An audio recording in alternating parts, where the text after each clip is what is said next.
Hey y'all, welcome back to a whole new season of Mum. How's your heart? How have you been navigating all of these shifts and changes and everything that's happening on this earth right now? I feel like this year has been such a huge portal of metamorphosis for myself. And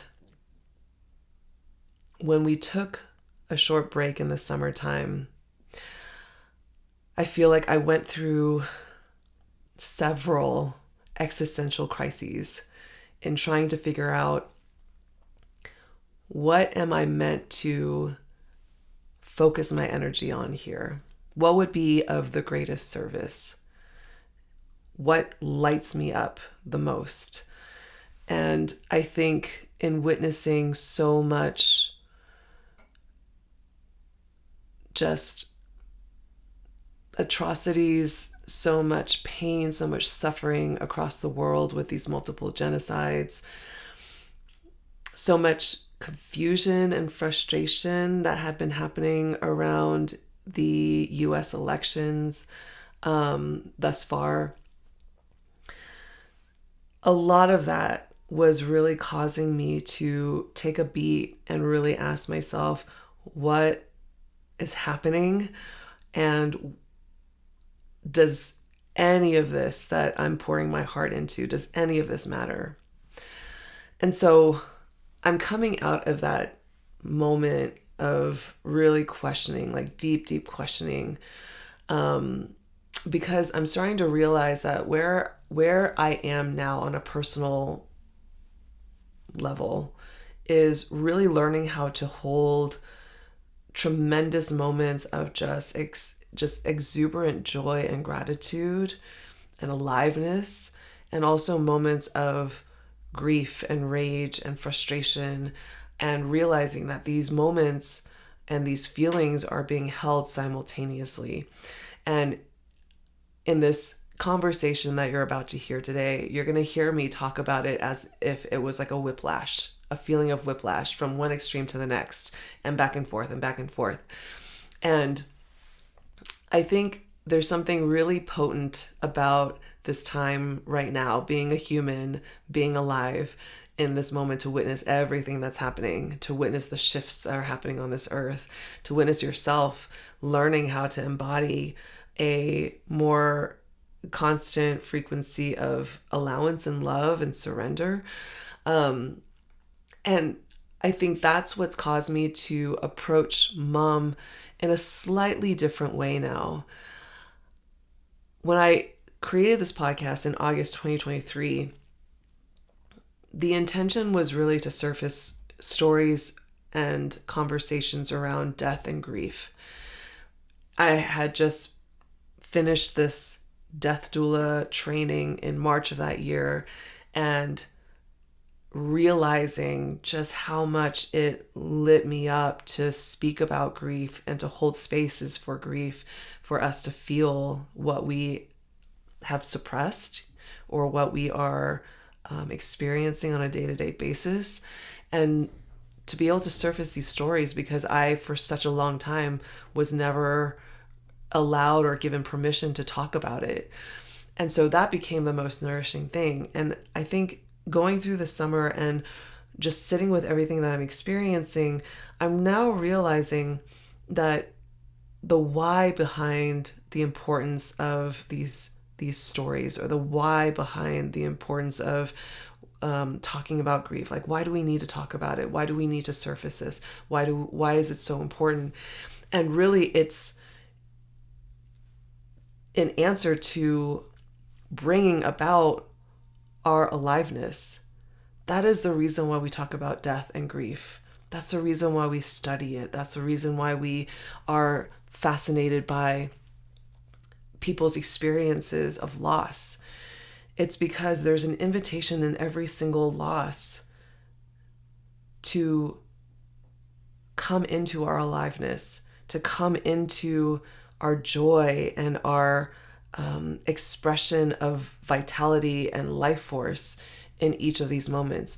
grief is really where love pierces through, and it's truly showing you how big and how deep and bottomless your heart is, how bottomless your love actually is, and how inextricably linked we all are, how deeply connected we all are.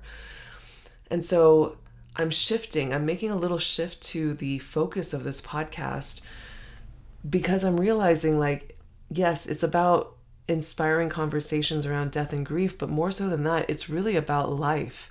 It's really about being human, because this is what we all experience here, these natural cycles of death and rebirth over and over and over again. And we're in this tremendous portal of change right now on the earth, and experiencing that in such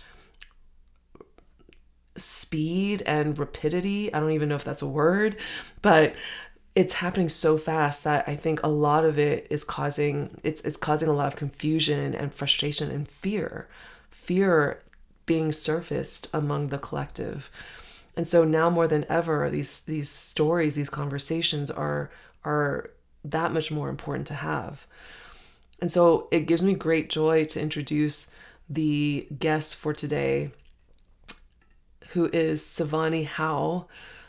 She's a medium, an intuitive artist, a sannyasin and spiritual director of the Ishtadev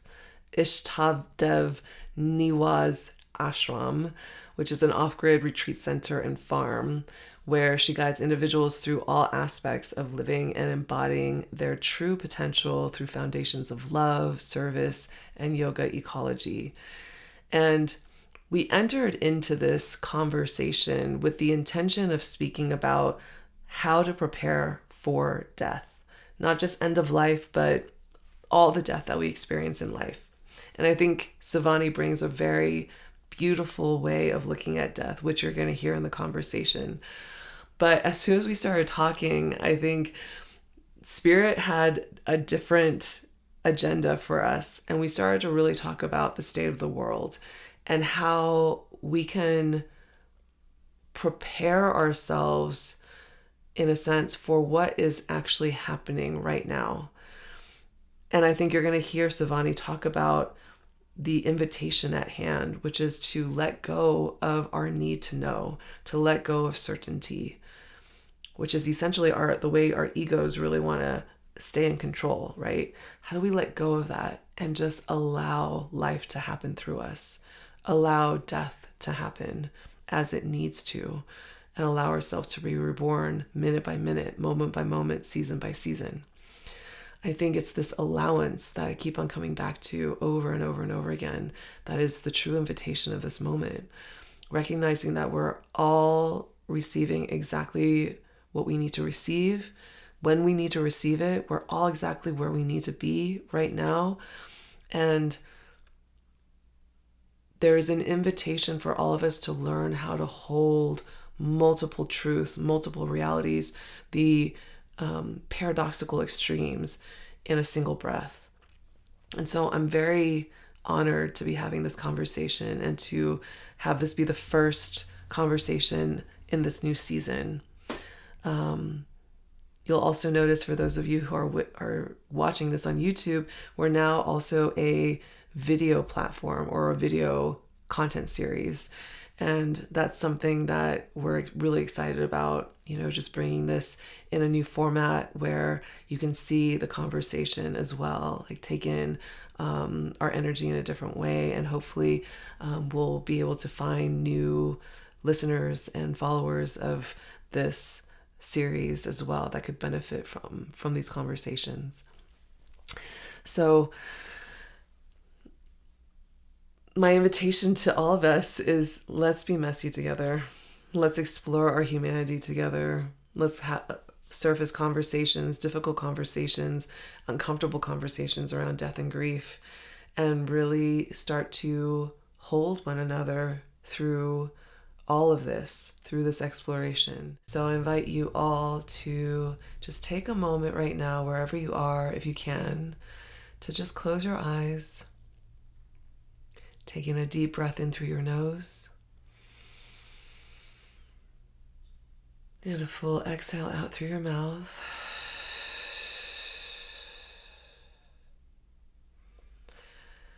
Opening space, opening your heart and creating space for this conversation to be received fully. It's my honor to introduce Śivani.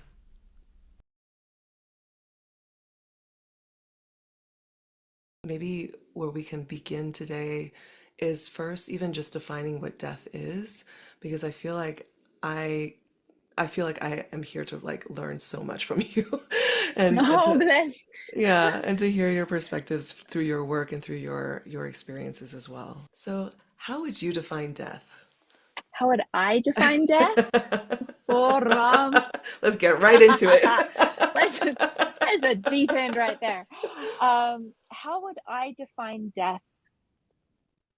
From my personal perspective, I come across sometimes as a little irreverent Hmm. to death. And it's not really irreverent from a place of a lack of care Hmm. or a lack of understanding of the profoundness of the human experiencing death. But I feel that we've mistaken reverence with fear, Mm. Hmm. right? Hmm. That, and so sometimes I come across maybe as a little irreverent, as I will say, we drop the meat suit. Like, that's it. We Yeah. just drop the meat suit. And and I understand that that sounds a little bit crass sometimes, but it's because I feel like we really need to, and we have this opportunity to bring what we consider death Hmm. into right relationship, which is actually a conversation about life. Hmm. Because when there has been living, death has no power. Mm. Death has no fear when we've actually lived. And there's a lot of people on earth now, forever, that survive until they don't, Yeah. That's a but they beautiful don't way of live. putting that. Yes. Yes. Yeah, they survive until they don't, but they're not actually living. Hmm. And very sometimes maybe they get a glimpse of thriving, Hmm. Hmm. but most of life, especially in our society these days, is about surviving, Yeah. you know? Very much so. And and so I jokingly say death to me is dropping the meat suit, and that's it. Because when we shift from being in body to out of body, there is still a sense of individuality, Hmm. though not as acutely as we identify as being human, Hmm. but there is still a sense of individuality. There is still memory, there is still connection, but it is not limited to this time and space. Mm. Therefore, death is actually waking up. Mm. It's when we leave our bodies from here, we actually wake up from the dream Mm. and remember actually what we are, who we are. And if we've lived, then we can look back on it and remember the sweet dream. It's actually the reverse, yeah? Yeah, I so appreciate the way the language that you're putting to this. Intuitively, I was just like, let's start with just defining death. And I just knew that your answer was going to be something I needed to hear.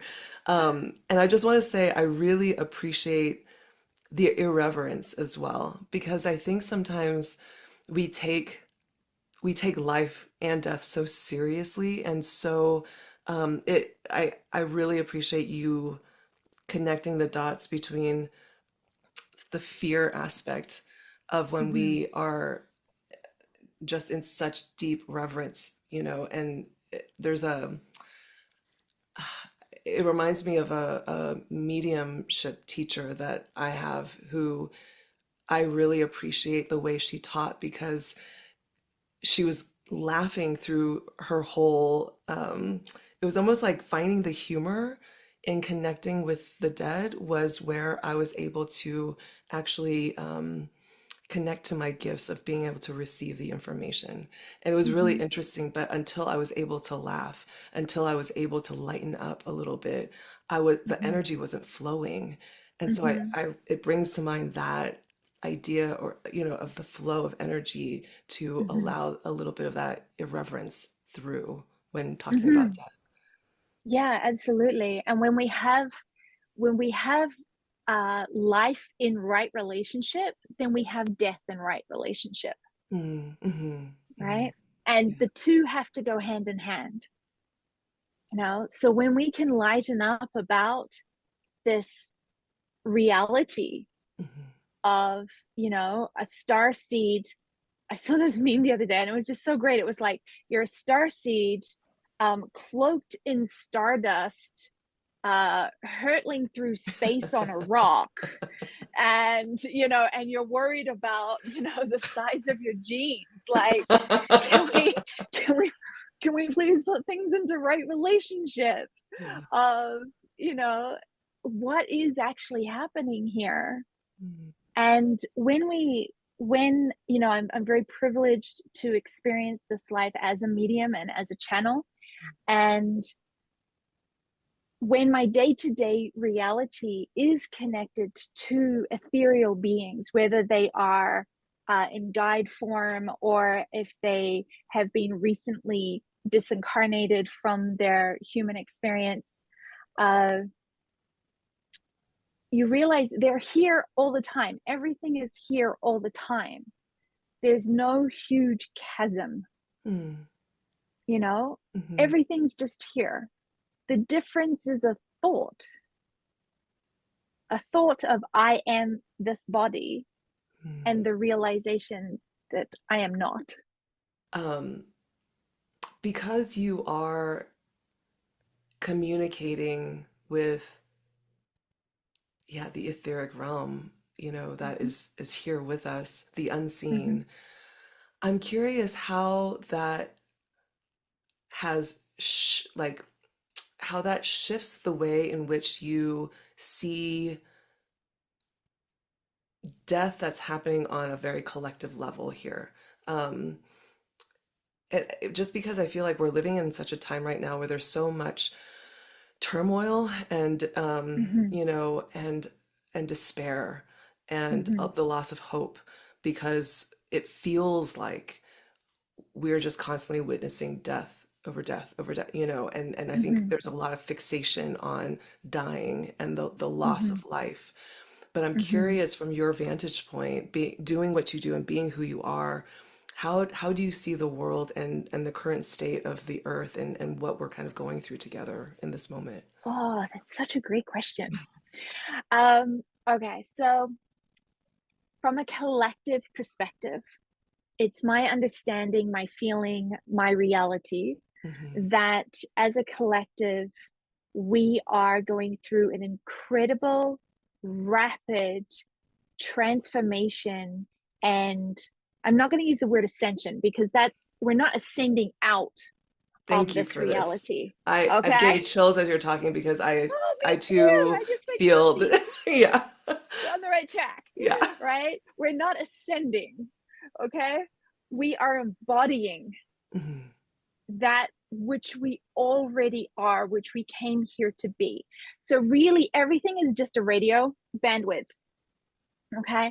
And as a collective right now, we are embodying more and more light and raising our frequency, which is bringing to the surface our gifts of sensitivity, our gifts of intuition, our gifts of really clearly feeling and seeing where things are not right. Mm. And then, if we can hold that awareness, I believe, with a secondary awareness that things aren't always as they seem. Hmm. And it's not that I know what they are, I Hmm. don't. But there is a really, really important part right now that says, I don't know. Hmm. Hmm. right? There is this piece of mystery that we are birthing into, that it's actually a layer of fear that tries to know what is happening. Yes. Mm-hmm. Okay. And that actually stops the flow of energy, Mm-hmm. if you know what I mean. Yeah. So, the souls that are incarnated right now, there are different groups of souls. There is groups of souls that are at a level of incarnation or at a level of evolution Mm-hmm. that are not ready to embody the frequencies that are becoming more and more available to us through the solar flares and through, other galactic alignments and, like incredibly intense energies that are coming through. They're not wired for it. Mm-hmm. They're not supposed to be wired for it. Mm-hmm. Mm-hmm. They're not supposed to survive it.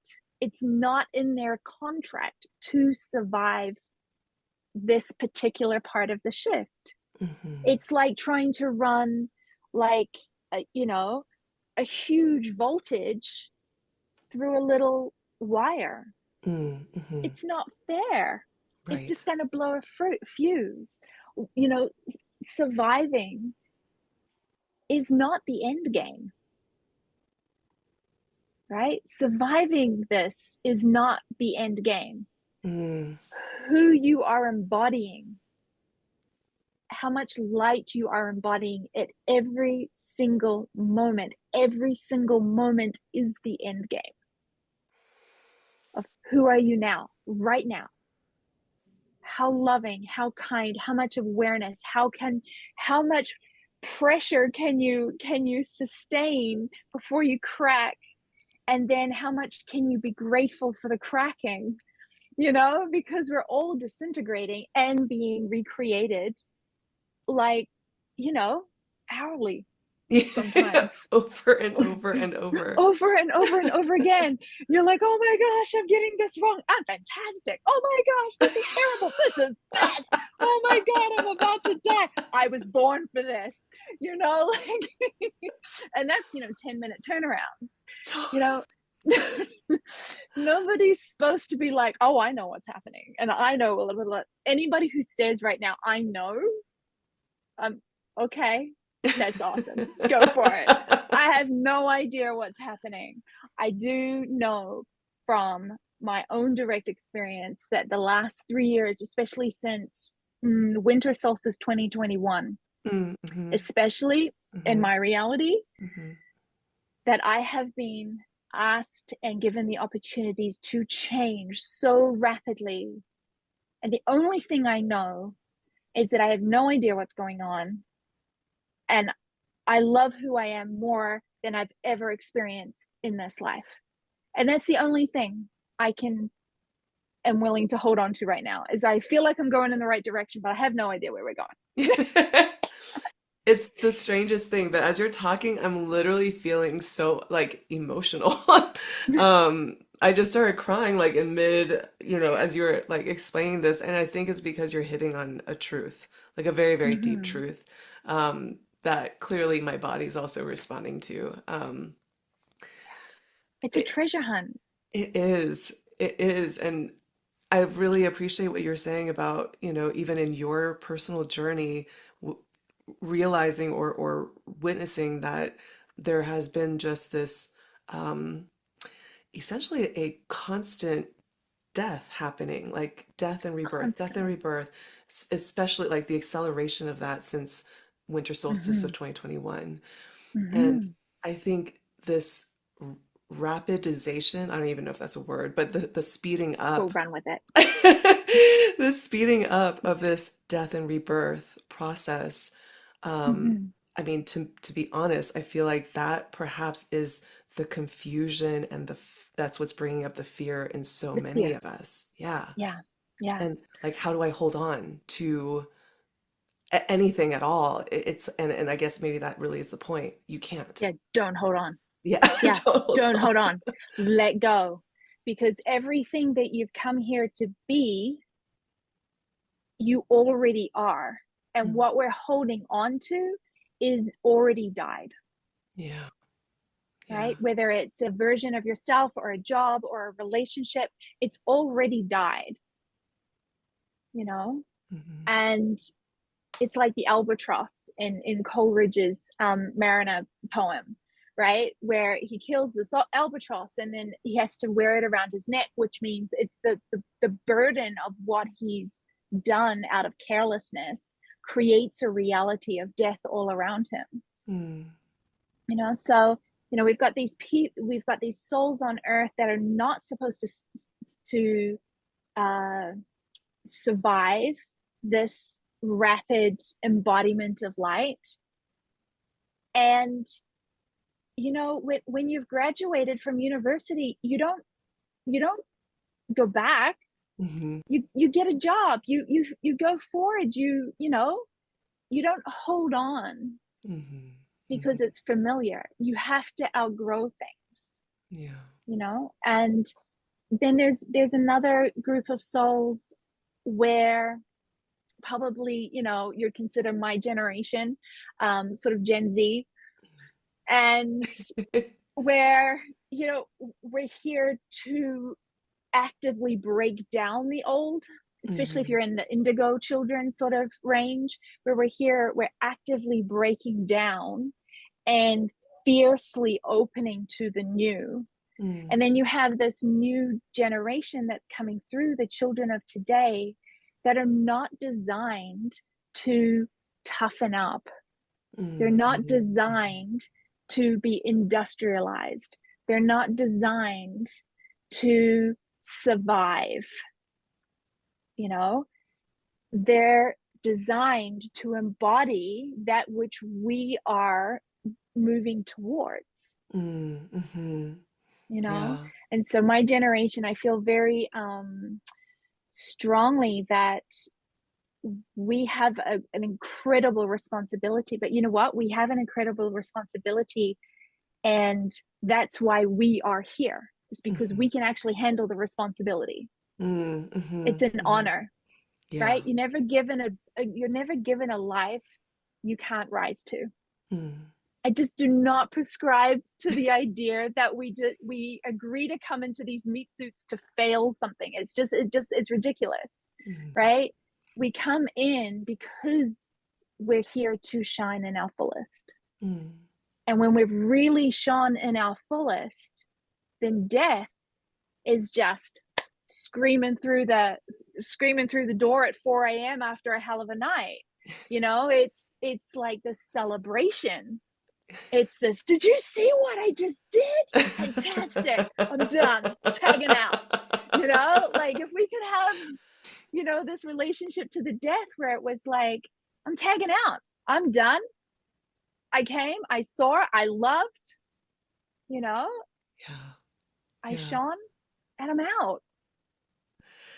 So, how do we prepare ourselves for, again, this speeding up process of change and death over and over and Mm-hmm. over again, leading to that ultimate end of life, physical death, the leaving of these meat suits, and to come back in through reincarnation, and start all over Mm-hmm. again.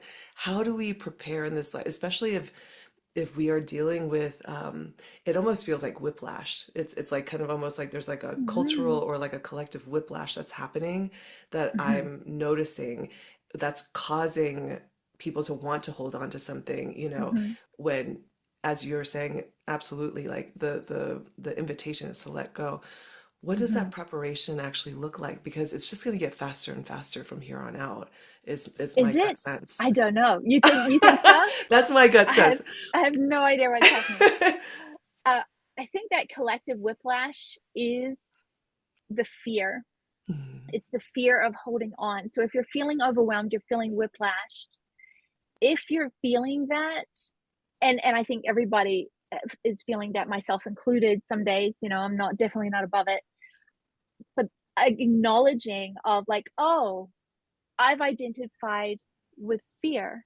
Why am I looking back when I'm being pushed forward? Why am I trying to step forward when I'm being held back? I mean, Saturn's in Pisces right now. We've got this very interesting energy of like leaping forward, but get your stuff done. Like Yeah. which way are we going?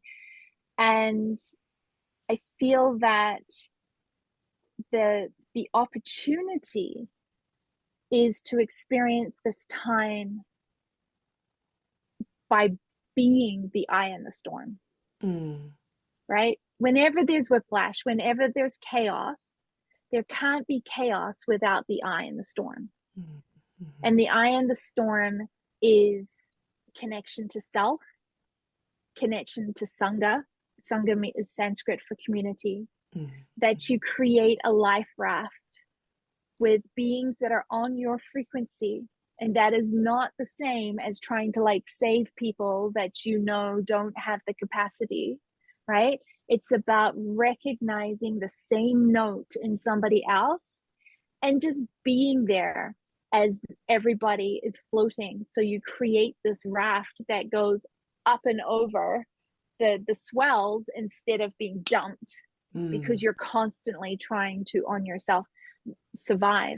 You know, we're moving from lower mind to higher mind, from Manipura chakra to Anahat, from 3D to 5D. And I know this is a lot of terminology, but really at the end of the day, it's not what do I need to do, but what is needed. Mm. Mhm. You know, not how do I survive, but how do we thrive? Mm.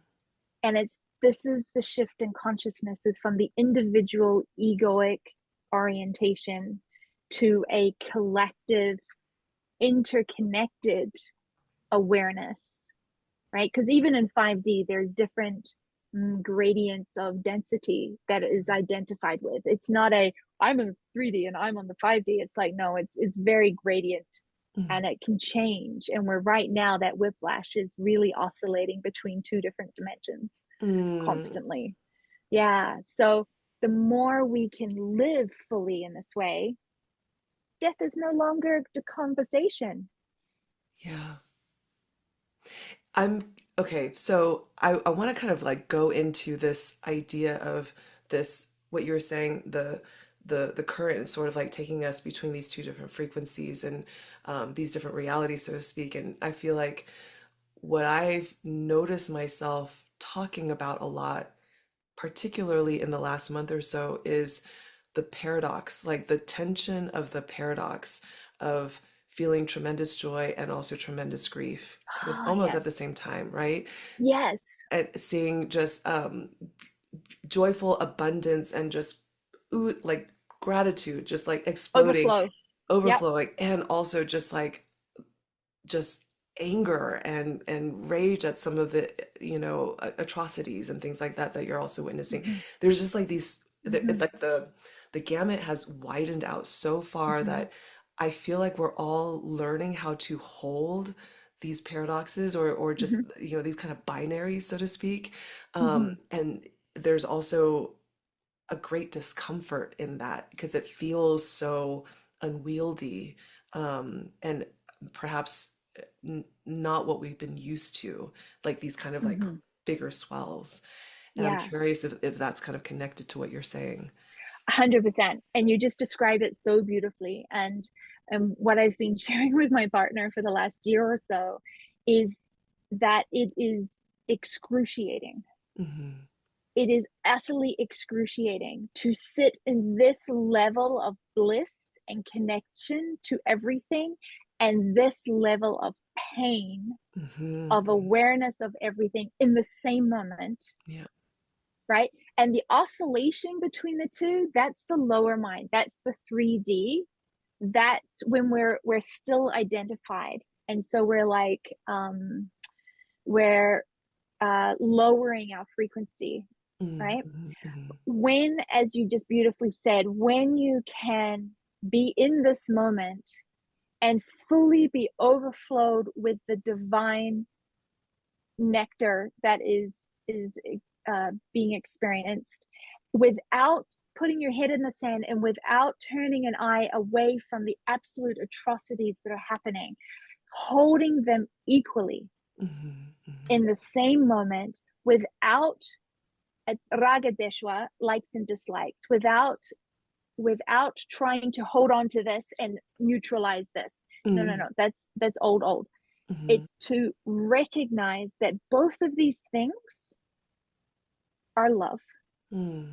Both of these things are the same thing being expressed in different ways, in different levels of consciousness for different levels of experience. But everything is one. Yeah. And in a dualistic reality like the 3D, if you have a bright light, you have a dark shadow. Mm-hmm. Mm-hmm. It is the nature of the reality. Mm-hmm. You are never going to have peace without war in this reality. Mm-hmm. Mm-hmm. It's the definition of the binary, of the dualistic reality of 3D, is that these two things will always be present. But when we can sit in that moment and fully embody the awareness of both without aversion or attraction to either, then that point of confluence between the two, that is the essence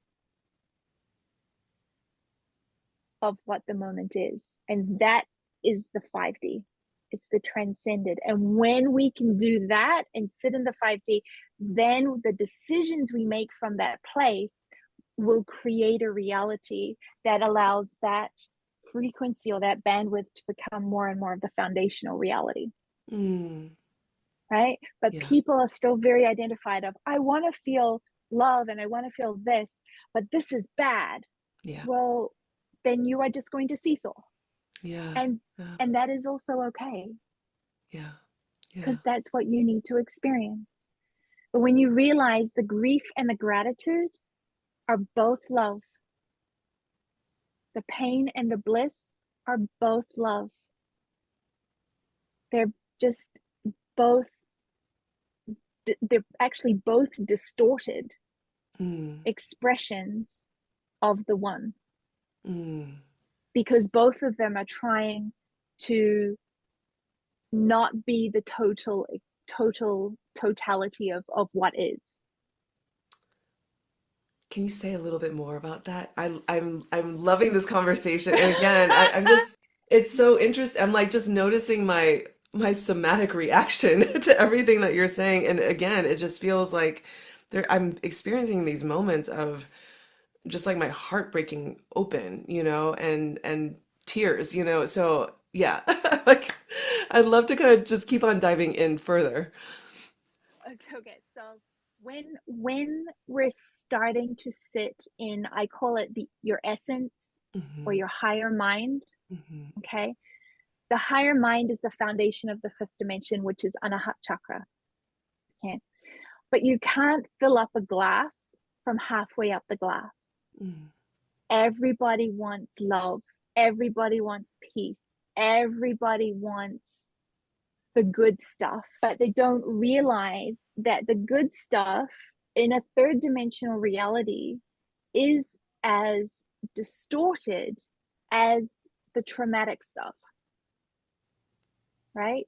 Because when you take something that's whole and you split it into two different experiences, you're identifying them as two different experiences, you are not in right mind in Mm. either, I see. because Because it's right not the mind whole. Hmm. is the one. Yeah. Yeah, right. And so this is our training ground right now. In my experience, this is what we've been, we're learning, we're remembering, we're reconnecting to, especially with this Mercury retrograde. We're having these really great opportunities of, everything that looks dualistic, like one is the answer, Hmm. that that's not the answer, Right. that Right. that is not going to be the answer, that you cannot hold life without death, and you cannot hold death without life. Mm-hmm. There's no up without down. Hmm. There's no happy without sad. Yeah. And our opportunity in this lifetime, I believe, I feel, is that we actually have an opportunity to embody bandwidths of light that have not been accessible on earth for a very long time, except for the few, the masters, Mm-hmm. right? The light beings. But I think a much more of a collective has this opportunity these days to start really coming into their power, Mm-hmm. and the what their power looks like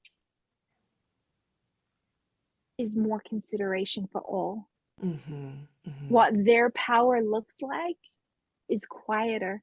Mm-hmm. What their power looks like is never needing to convince somebody of something or to get somebody to change their mind about something. Because once you're actually in your power, it's no longer a power over, Right. it's an empowered.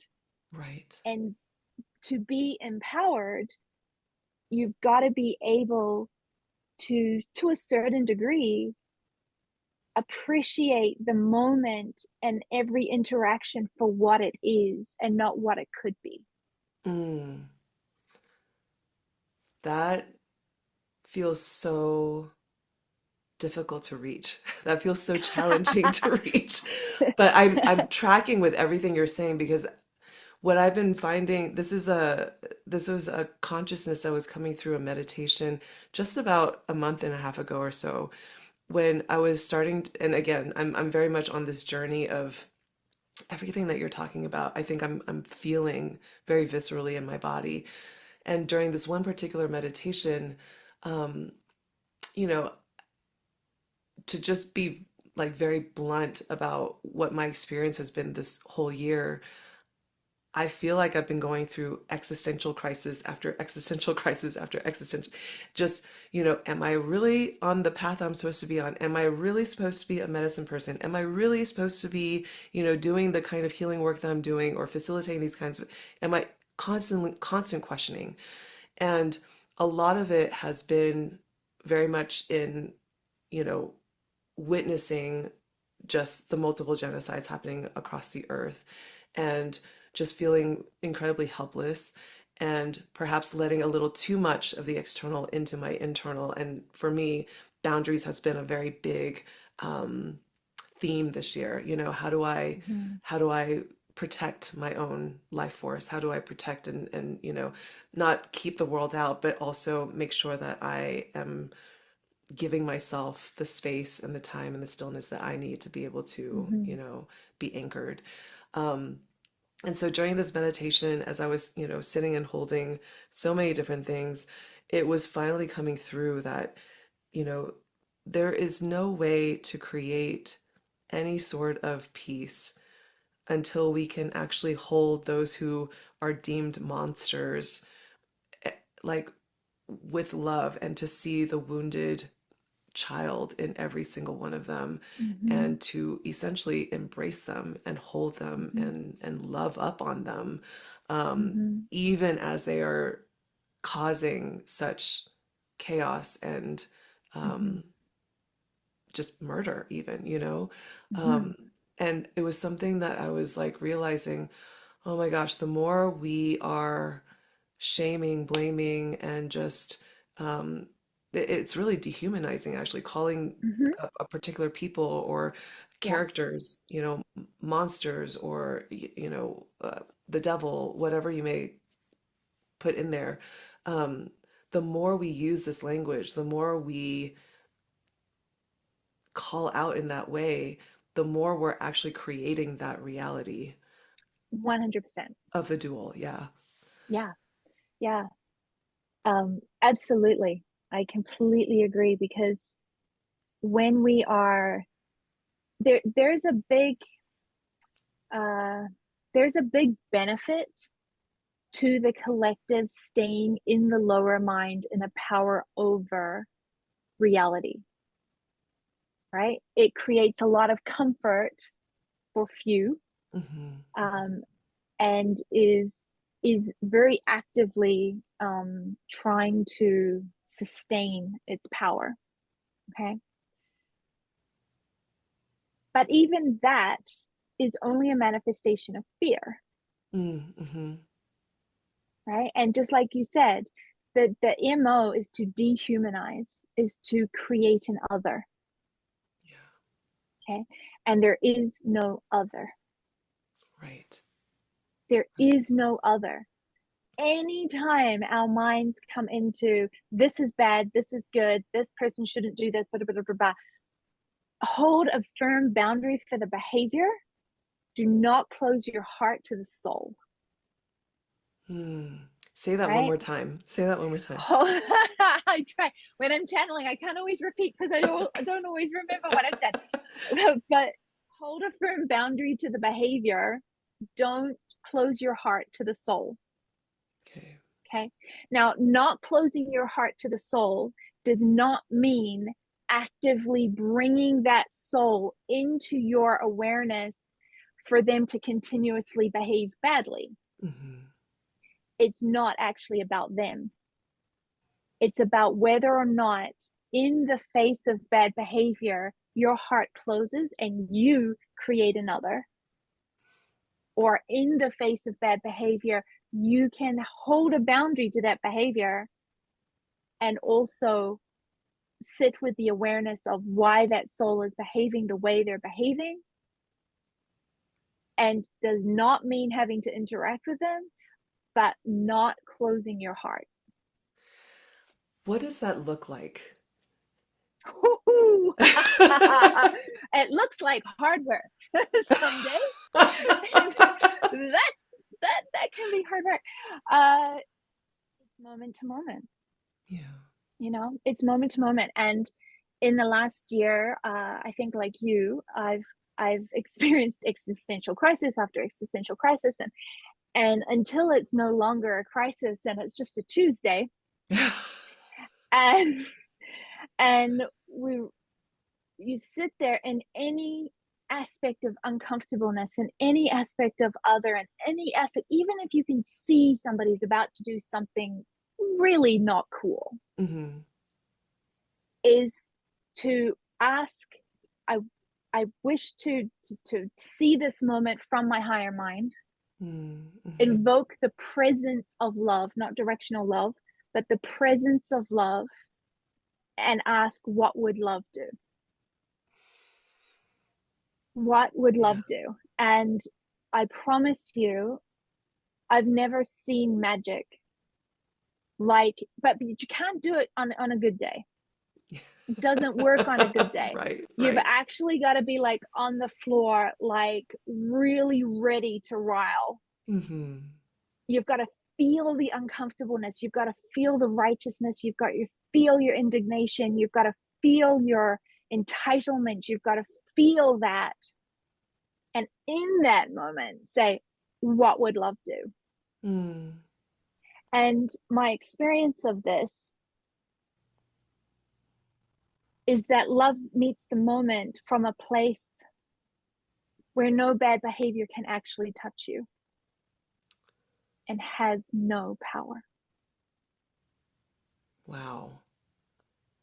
And it is probably the most embodied magic I have ever experienced, is to be on the floor, ready to just go for it. Mm-hmm. Because I've been known to have a little bit of fire, and and I was in a conflict, but a strange situation with somebody, and they behaved really badly. Mm-hmm. And out of a place that I have never been to before, it was not my nature. Mm-hmm. One of my guides that I work with came, and I just ended up asking, what would love do? And they said, love would do this, and would say this, and would say this. And I went, well, I know what's going to happen if I do what I want to do. Mm-hmm. Mm-hmm. So what would happen if I tried this? And to the letter, I did what they told me love would do. Mm. And when I met with that person and did and said what they expressed, the person, instead of fighting me about it, fell to the floor and said, I was going to die today. And you have just saved my life, because I never thought I would feel so much love as I feel right now. I Wow. have never been loved like you have just loved me. And I was like, okay, this is the only thing that matters. This is the only thing that matters, is how can we meet each moment from this place? And it is work, believe me, Yeah. but it's the only worth working. Yeah.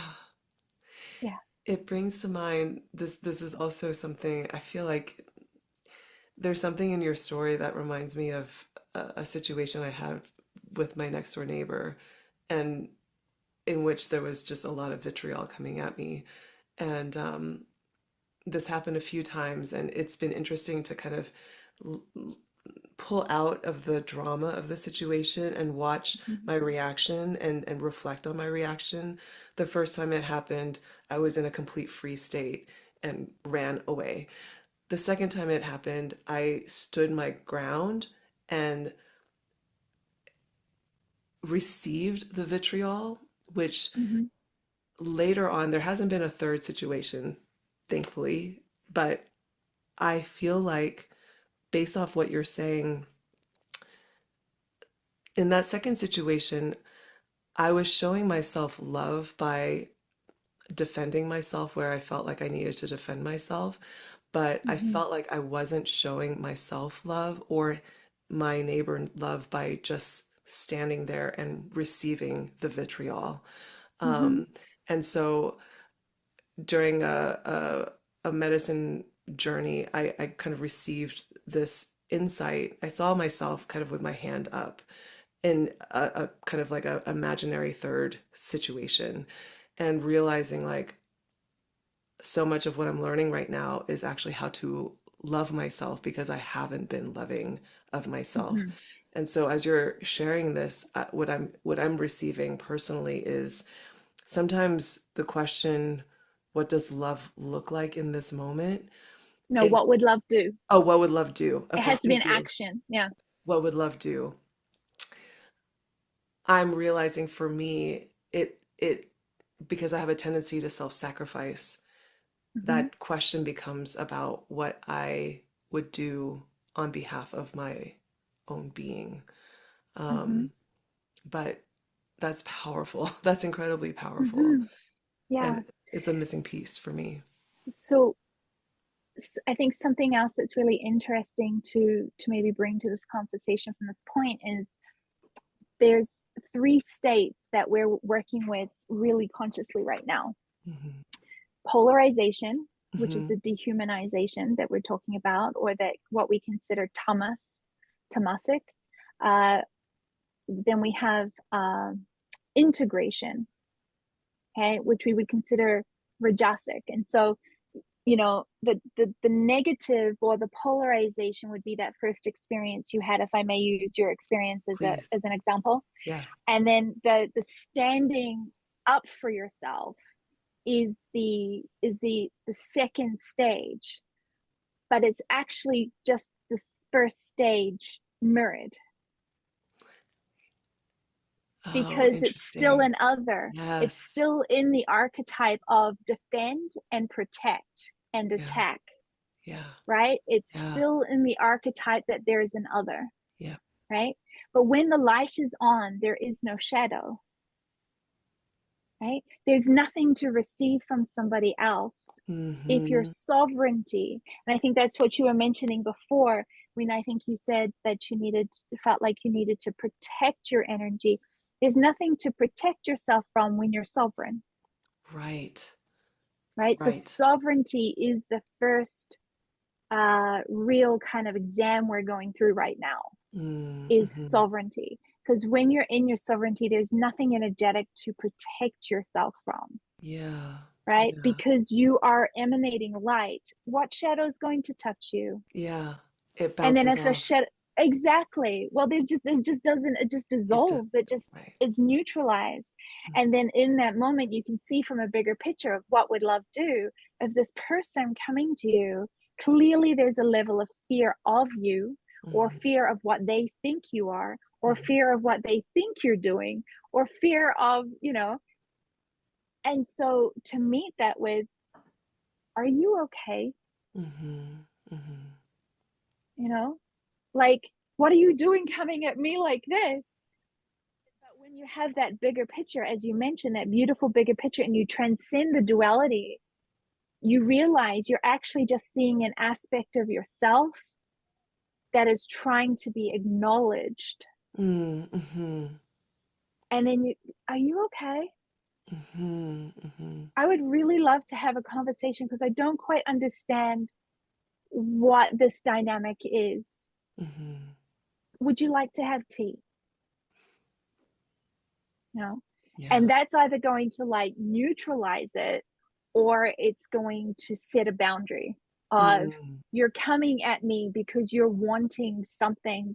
I'm not going to give you anything Mm-hmm. except what would the presence of love give. Yeah. Thank you for this. This is so powerful. I feel like I'm receiving in this moment something that I've been needing to receive all year long. And so, Right?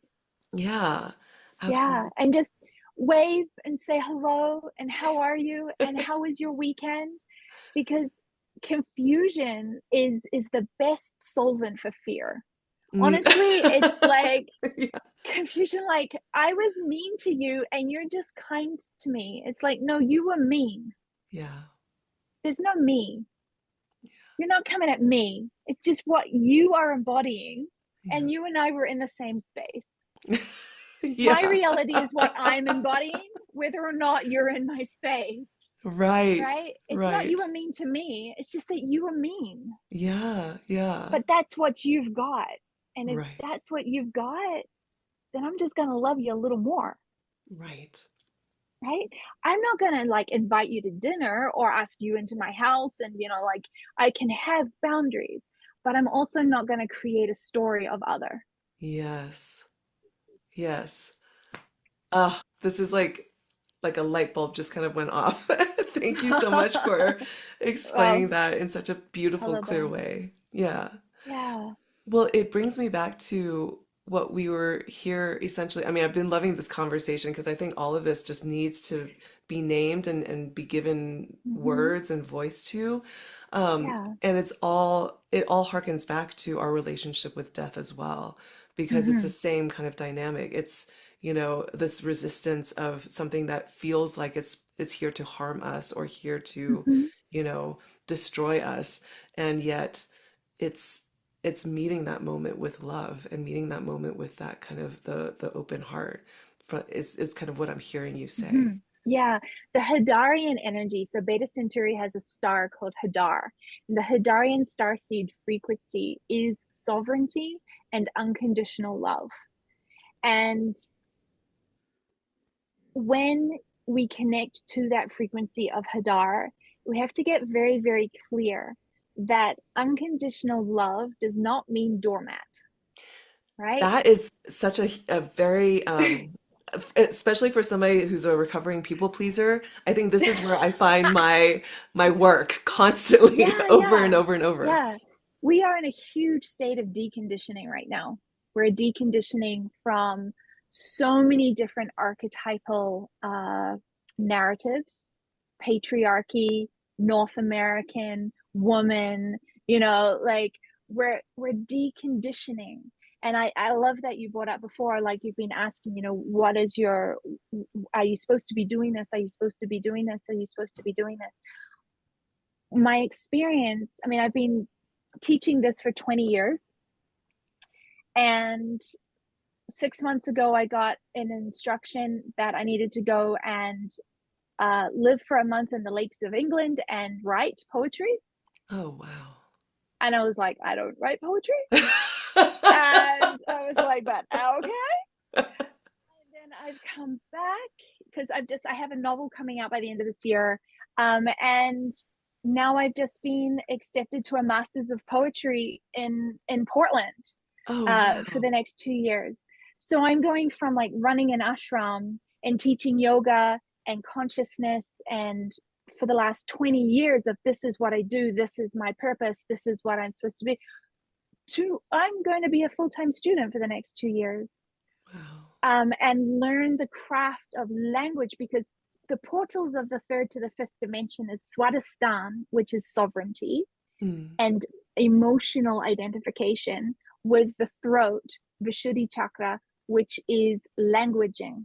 Oh, no wonder. So Okay. I'm going to go and study poetics and learn the craft of creating the dialect through poetry to encapsulate entrainment and light capsules in poems, to be able to support the shift of consciousness and our relationship with land, with Gaia, Mm. through languaging, through the way we use words, because the way we speak creates the reality. This makes a lot of sense to me as I have been continuing to, I feel like being nudged to be more like vocal but written, and Mm-hmm. I recently started a Substack and I've been wanting to create this book that has been sort of, on the shelf, but this podcast and also even a documentary series that I've been thinking about. It's all everything that you're saying. It's like, oh, okay, it's like connecting the dots for me as well. There's Mm-hmm. just a lot more push. My background actually is in graphic design, but before that I got a journalism degree that has been sort of dormant for the longest time. Right. And now it's only now in the last year or so that I've been finding myself going backwards and saying, actually, I feel like my gift of writing is where I It's need to be going. bringing it forward, not going Yes. backwards. It's Yes. bringing that forward, because you could do that then. You couldn't do that now, that degree now. Yeah. But you could do that then, and now you're going to bring it forward because this is when you're supposed to put it into play, Yeah. you know? And so, yeah, that's so beautiful. It's fascinating. I'm so Yeah. appreciating everything that you're sharing right now. And just, I can, Collarbone. yeah. Don't thank me. Thank. It's all just, I mean, I just had a feeling going into this conversation is going to be incredibly nourishing on a personal level for me. Um, what is your message for those who are experiencing this? And I put myself in this camp right now. It's a moment, and I know Mercury's in retrograde, so it's not like we're all being, wanting like a lot of forward momentum right now, but I feel like many of us are feeling like we're in the fog. Many of us are feeling like we are on a very dusty path and the dust has been kicked up and we can't really Mm-hmm. see in any direction whatsoever. It almost Mm-hmm. feels like a holding period. And yet Mm-hmm. there is this knowing that there is profound change happening on a Mm-hmm. cellular level, Mm-hmm. but it's difficult to know even what little tiny actions to take, if any at all. Um, Mm-hmm. how would you guide someone? Because what I feel like is we're in this massive death portal essentially, and we're still in this sort of like, You mm, mean birth portal? or birth portal, birth portal, It's a yeah, death. Yeah, we're yeah, birthing to the other side, birthing or to we're the dying yes, to this side. You know, yeah, the yeah, baby die. The baby die. Reality dies in the mother's stomach. You know, and is birthed into this reality. They can never go back. right, right, Right. So yeah, it's just a portal. it's a portal, yes, The absolutely. identification of death or birth isn't a, from where you are, but it's just going through a portal, and yeah, It's we are. yeah. Yeah, thank you for that distinction. Yes. Yeah, Yeah. in the midst of it. And so, yeah, I what would be your advice or what would you say to those of us who are sort of like it feels a little bit like flailing. It feels a little bit Mhm. like, mm, yeah, how do we direct our energy? Well, I think that's a really good question, and there's a couple of different layers to connect with. There's this really beautiful, my favorite quote in Sanskrit. I'm not going to say it in Sanskrit, but my favorite quote in Sanskrit is Ram asks Hanuman, "Are you a monkey or a man?" And he says, "When I forget who I am, I serve you. when I know my soul, you and I are connected.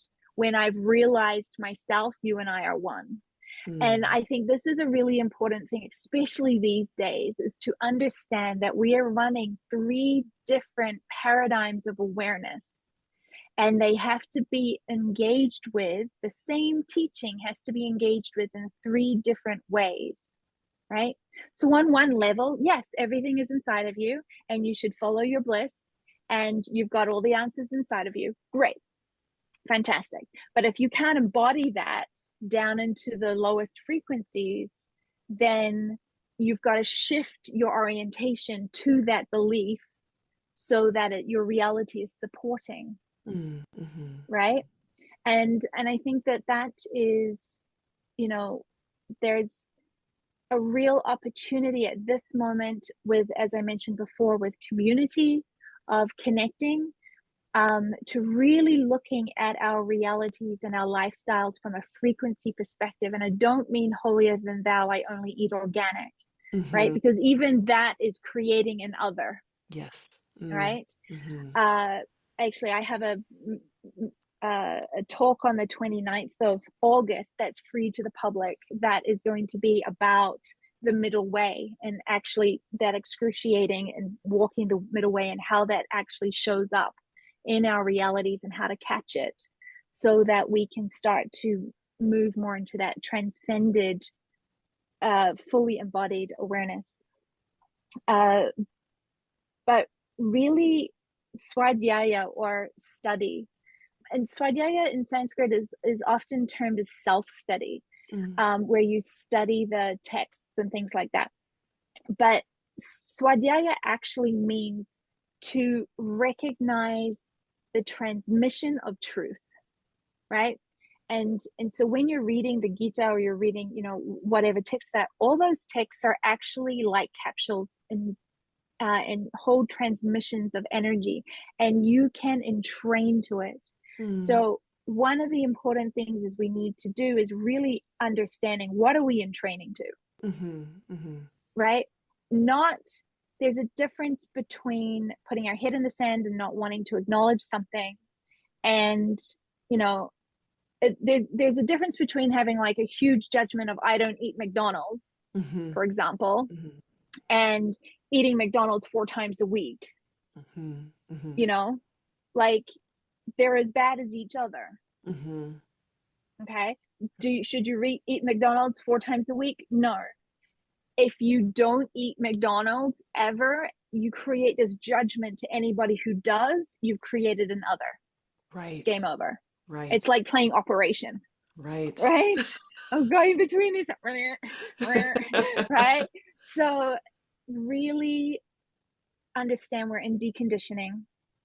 Um, Working with a teacher, working with somebody who can channel the karmas that you are experiencing in this moment to help give you a little bit of a map, not a map 16 paces ahead, Mm-hmm. but a half a step, so that you can start to learn to trust your own North Star, Mm-hmm. Mm-hmm. right? And, working with a teacher, finding your community, really looking at what are you in training to as a reality. I think these are the 3 main things that we can consciously do. Mm. And the rest of it's let go and realize you've agreed to it. So you're already succeeded. You just have to try not to sabotage it. And the opportunities that are supposed to come to you are going to come to you. The people that are going to come to you are going to come to you. The people that are going to go away are going to go away. Who are you in this moment, and what would love do? Thank you all so much for being here and listening to this conversation with Shivani. If you're interested in working with Shivani, she is offering a 6-month container called Roots and Wings. The early bird is ending, early bird pricing is ending September 8th, so please take advantage of that. You'll find the link in the show notes. And mom listeners also get 10% discount. So please take a look at the code that's also included in the show notes.